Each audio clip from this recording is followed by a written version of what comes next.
Hello friends, आपका स्वागत है मेरे YouTube channel N F to success पर। हम लोग एंशियंट हिस्ट्री पढ़ रहे हैं। उसमें हम लोग जो है सिंधु घाटी सभ्यता के प्रश्न उत्तर कर रहे हैं। हम लोगों ने जो है 50 प्रश्न ऑलरेडी कर लिए हैं, अब उससे आगे करेंगे। और अगर हम ओवरऑल देखें तो लगभग हम लोग 150 के आसपास क्वेश्चन कर लेंगे। पूरे क्वेश्चन अगर हम अपने काउंट कर लें जो हमने पिछले वीडियो में कराए हैं और जो ये हम व्याख्या सहित करा रहे हैं, तो हम लोग जो है 150 क्वेश्चन के आसपास कर लेंगे। और मुझे ऐसा लगता है कि ये क्वेश्चन इतने पर्याप्त रहेंगे आपके किसी भी प्रतियोगी परीक्षाओं को क्रैक करने के लिए, क्योंकि इससे ज़्यादा हटके तो प्रश्न आएगा नहीं, क्योंकि ऑलरेडी मैंने एक्सप्लेन भी कर दिया है और उससे रिलेटेड बहुत सारे मैंने क्वेश्चन करा दिए हैं। तो ये आप वीडियो आपके लिए बहुत इंपॉर्टेंट है और इसको अच्छे से देखिए, अच्छे से पढ़िए और आपकी सफलता निश्चित हो, ऐसी शुभकामना के साथ चलिए शुरू करते हैं आज का वीडियो। नंबर 51, मोहनजोदड़ो एवं हड़प्पा की पुरातात्विक खुदाई के प्रभारी थे। Option number A Lord Macaulay, option number B Sir John Marshall, option number C Clive, option number D Colonel Tod. तो इसका सही उत्तर होगा option number B Sir John Marshall. चलिए इसकी व्याख्या देख लेते हैं। भारतीय पुरातत्व सर्वेक्षण विभाग के महानिदेशक सर जॉन मार्शल के निर्देश पर वर्ष 1921 में दयाराम साहनी ने हड़प्पा तथा 1922 में रखालदास बनर्जी ने मोहनजोदड़ो के टीलों का पता लगाया। तो चलिए अब चलते हैं प्रश्न नंबर 52 की तरफ। प्रश्न नंबर 52 है, प्रश्न नंबर 52, सिंधु घाटी सभ्यता को खोज निकालने में जिन दो भारतीयों का नाम जुड़ा है वे हैं। Option number A Rakhaldas Banerjee तथा Dayaram Sahni, option number B है जॉन मार्शल तथा ईश्वरी प्रसाद, ऑप्शन नंबर सी है आदर्शवादी लाल श्रीवास्तव तथा Ranganath Rao, option number D है माधव स्वरूप वत्स तथा वी बी राव। तो इसका सही उत्तर होगा option number A Rakhaldas Banerjee तथा दयाराम साहनी। ठीक है। और पिछले प्रश्न की व्याख्या में आपने देखा था कि सिंधु घाटी सभ्यता को खोज निकालने में रखालदास बनर्जी तथा दयाराम साहनी का हाथ था। तो चलिए अब हम लोग चलते हैं अगले प्रश्न की तरफ। प्रश्न नंबर 53, निम्न में से कौन सुमेलित नहीं है? आपको ये बताना है कि कौन सा सुमेलित नहीं है। ए हड़प्पा, उसके सामने दिया है दयाराम साहनी, बी लोथल, उसके सामने दिया है एस आर राव, सी सुरकोटदा, उसके आगे दिया है जेपी जोशी, डी धौलावीरा, उसके आगे दिया है बी के थापड़। तो इसका सही उत्तर होगा option number D Dholavira B K Thapar. ठीक है। हड़प्पा का उत्खनन दयाराम साहनी ने किया था, तो ये तो सुमेलित है ना। लोथल का उत्खनन एस आर राव ने किया था, सुरकोटदा का उत्खनन जेपी जोशी ने किया था, धौलावीरा का उत्खनन बी के थापड़ ने नहीं किया था बल्कि आर एस विस्ट ने किया था। ठीक है। चलिए अब इसकी व्याख्या देख लेते हैं। इसकी व्याख्या है, हड़प्पा का उत्खनन दयाराम साहनी, लोथल का उत्खनन एस आर राव, सुरकोटदा का उत्खनन जेपी जोशी ने कराया था, जबकि धौलावीरा का उत्खनन बी के थापड़ ने नहीं बल्कि आर एस विस्ट ने कराया था। ठीक है। चलिए आगे बढ़ते हैं। प्रश्न नंबर 54, हड़प्पा का उत्खनन करने वाला प्रथम पुरातत्वविद जो इसके महत्व को नहीं समझ पाया था। Option number A Cunningham, option number B Sir John Marshall, option number C Mortimer Wheeler, option number D George F Dales. ठीक है।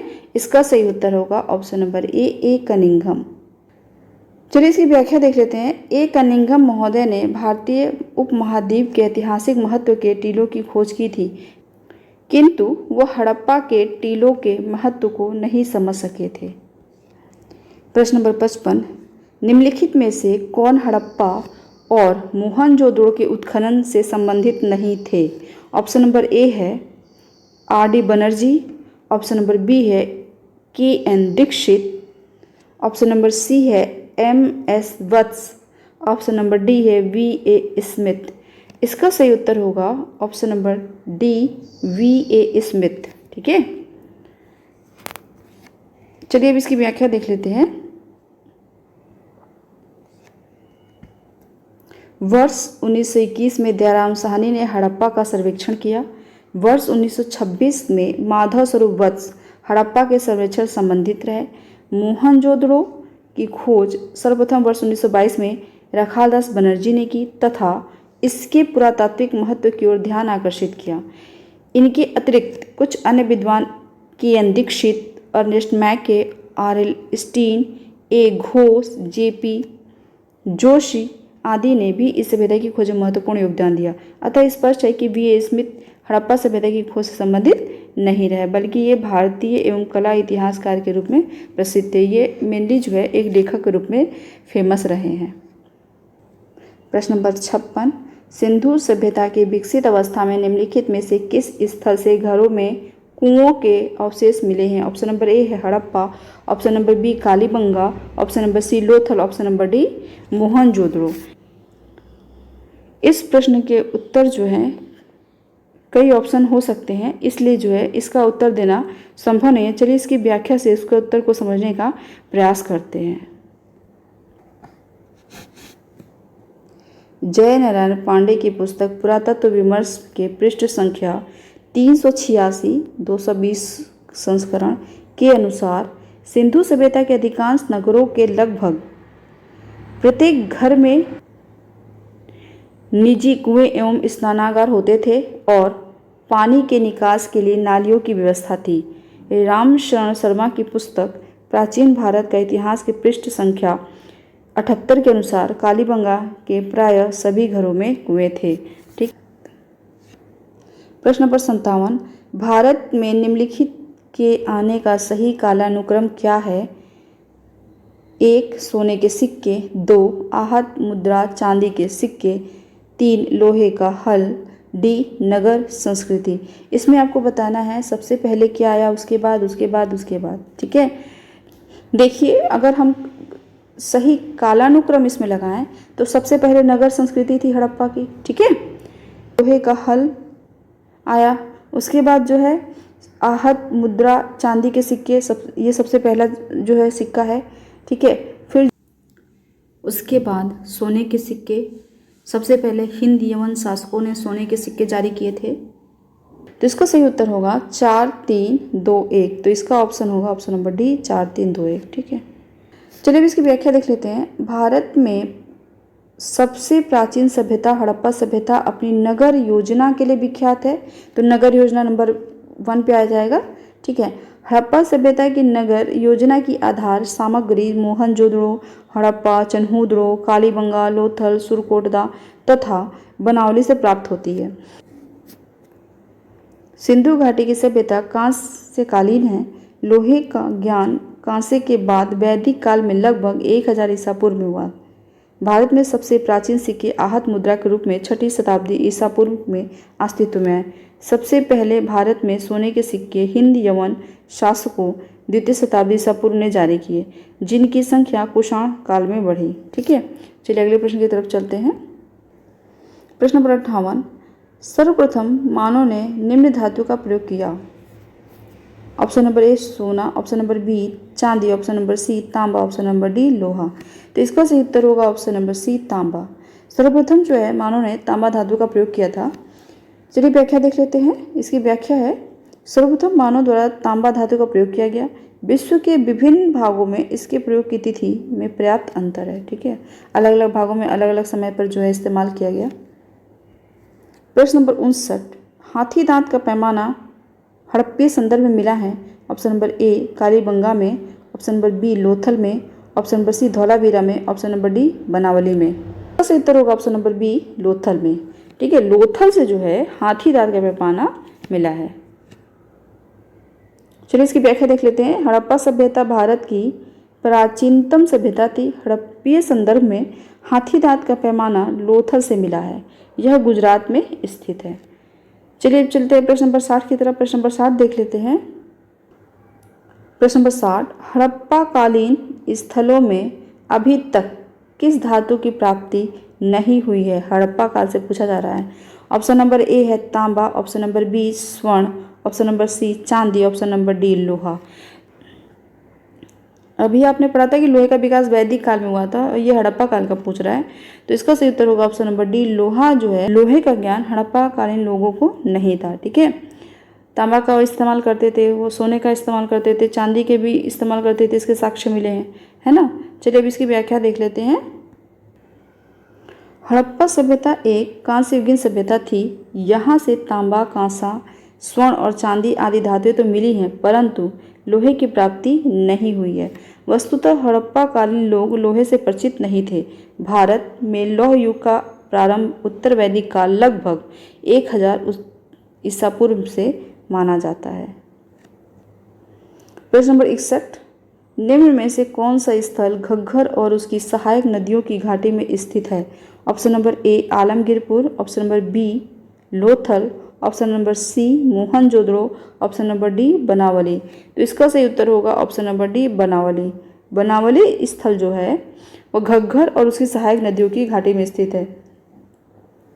चलिए इसकी व्याख्या देख लेते हैं। हरियाणा में स्थित बनावली नामक हड़प्पाई स्थल घग्गर एवं उसकी सहायक नदियों की घाटी में स्थित है। प्रश्न नंबर 62, निम्नलिखित कथनों पर विचार कीजिए एवं नीचे दिए गए कूट से सही उत्तर चुनिए। तो देखिए कथन क्या है। कथन एक है मोहनजोदड़ो, हड़प्पा, रोपड़ एवं कालीबंगा सिंधु घाटी सभ्यता के प्रमुख स्थल हैं। कथन दो है हड़प्पा के लोगों ने सड़कों तथा नालियों के जाल के साथ नियोजित शहरों का विकास किया। कथन तीन है हड़प्पा के लोगों को धातु के उपयोग का पता नहीं था। तो इसमें ऑप्शन नंबर ए 1 एवं 2 सही है, ऑप्शन नंबर बी 1 एवं 3 सही है, ऑप्शन नंबर सी 2 एवं 3 सही है, ऑप्शन नंबर डी 1, 2 एवं 3 सही है। तो सही कथन चुनना है तो कौन सा कथन सही होगा आप बता सकते हैं। अभी पीछे भी आप इसी वीडियो में देखते हुए आ रहे हैं कि मोहनजोदड़ो, हड़प्पा, रोपड़ एवं कालीबंगा सिंधु घाटी सभ्यता के प्रमुख स्थल है। तो ये कथन जो है कथन नंबर 1 सही है, ठीक है। और कथन नंबर 2 है हड़प्पा के लोगों ने सड़कों तथा नालियों के जाल के साथ नियोजित शहर का विकास किया। ये भी अभी आपने पढ़ा तो ये भी सही होगा। कथन 3 है हड़प्पा के लोगों को धातुओं के उपयोग का पता नहीं था। तो गलत है क्योंकि ये लोग तांबे का उपयोग करते थे, कांसे का उपयोग करते थे, ठीक है ना। तो कथन 3 क्या हो जाएगा, गलत हो जाएगा। जैसे ही 3 कथन गलत होगा वैसे ही जो है 1 और 2 सही हो जाए तो ऑप्शन नंबर ए जो है आपका सही उत्तर हो जाएगा, ठीक है। चलिए अब इसकी व्याख्या देख लेते हैं। हड़प्पा, मोहनजोदड़ो, रोपड़, लोथल एवं कालीबंगा सिंधु घाटी सभ्यता के प्रमुख स्थल हैं। सिंधु सभ्यता में सड़कें एक दूसरे को समकोण पर काटती थीं जिन्हें ऑक्सफोर्ड प्रणाली कहा जाता था, ठीक है। सड़कों के दोनों किनारों पर पक्की नालियां बनाई जाती थीं जिन्हें बड़ी ईंटों अथवा पत्थर के टुकड़ों से ढका जाता था। इस समय सोने तथा चांदी के आभूषण बनाए जाते थे। तांबे के साथ टिन मिलाकर कांसा तैयार किया जाता था, ठीक है। प्रश्न नंबर 63, कथन ए मोहनजोदड़ो तथा हड़प्पा नगर अब विलुप्त हो गए हैं। कारण इसका है दिया हुआ है वह खुदाई के दौरान प्रकट हुए थे। उपर्युक्त के संदर्भ में निम्न में से कौन एक सही है? ऑप्शन नंबर ए एवं आर दोनों सही है तथा आर सही स्पष्टीकरण है ए का। ऑप्शन नंबर बी ए और आर दोनों सही है किंतु आर सही स्पष्टीकरण नहीं है ए का। ऑप्शन नंबर सी ए सही है किंतु आर गलत है। ऑप्शन नंबर डी ए गलत है किंतु आर सही है। इसका सही उत्तर होगा ऑप्शन नंबर बी। ए और आर दोनों सही है पर सही स्पष्टीकरण नहीं है। इसकी व्याख्या देख लेते हैं। मोहनजोदड़ो वर्तमान पाकिस्तान के सिंध प्रांत के लड़काना जिले में सिंधु नदी के दाएं तट पर तथा हड़प्पा वर्तमान पाकिस्तान के पंजाब प्रांत के साहिवाल मांटगोमरी जिले में रावी नदी के बाएं तट पर नगर सिंधु सभ्यता के 2 प्रमुख नगर थे जिनकी खोज उत्खननों के दौरान क्रमशः रखालदास बनर्जी तथा दयाराम साहनी ने की थी। वर्तमान में ये नगर मृत प्राय स्थिति में है। इस प्रकार कथन और कारण दोनों सही है किंतु कारण कथन की सही व्याख्या नहीं करता है, ठीक है। तो इसलिए विकल्प जो है बी सही उत्तर है। प्रश्न नंबर 64, हड़प्पन संस्कृति के संदर्भ में शैलकृत स्थापत्य के प्रमाण कहाँ से मिले हैं? ऑप्शन नंबर ए है कालीबंगा, ऑप्शन नंबर बी है धौलावीरा, ऑप्शन नंबर सी है कोट दीजिए, ऑप्शन नंबर डी है आमडी। इसका सही उत्तर होगा option number B Dholavira. Sindhu घाटी को एक्सप्लेन कर रहे थे अपने वीडियो में, तब हमने ये सब आपको बताया था कि शैलकृत स्थापत्य के जो है प्रमाण धौलावीरा से मिले हैं। अगर आपने मेरे वीडियोस नहीं देखे हैं तो प्लेलिस्ट में जाकर देख लीजिए, उससे आपके जो है सारे डाउट्स क्लियर हो जाएंगे।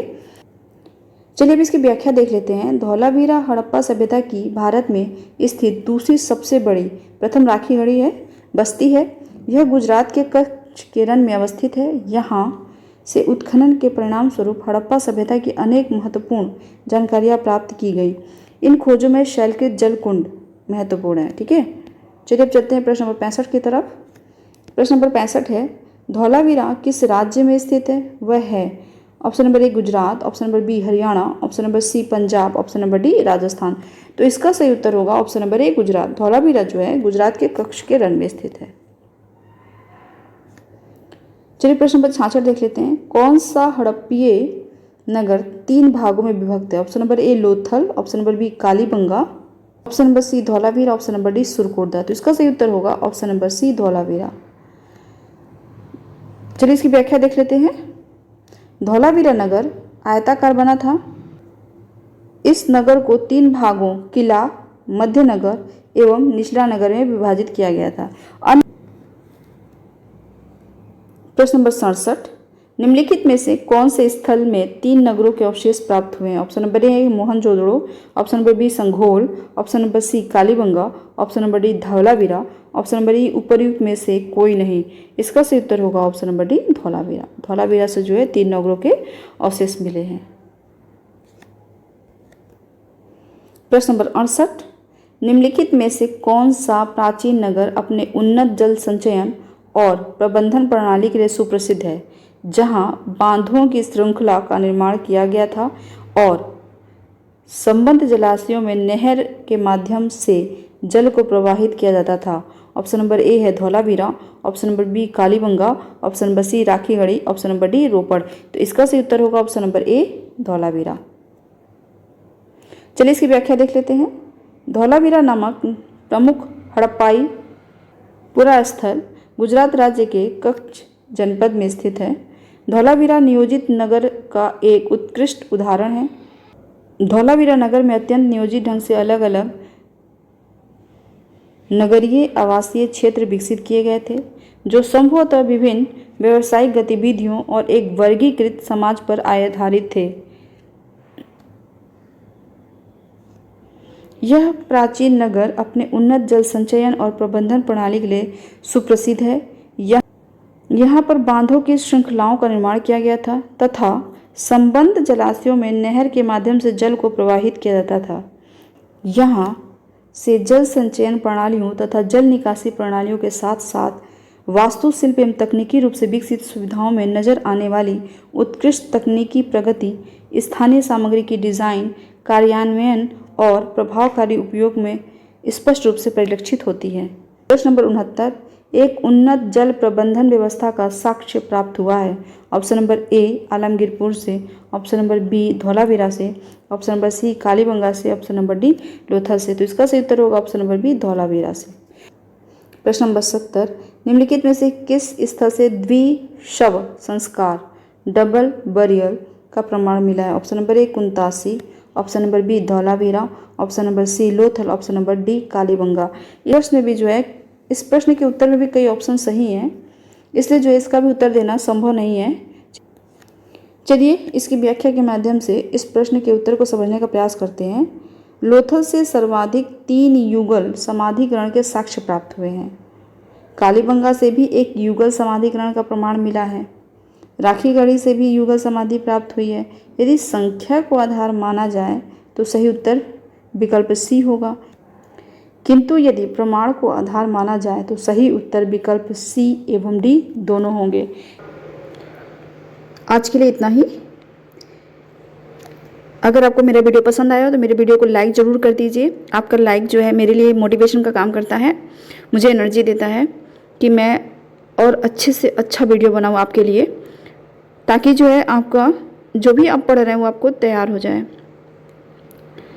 तो आज इतना ही रहने देते हैं। Thanks for watching, good bye.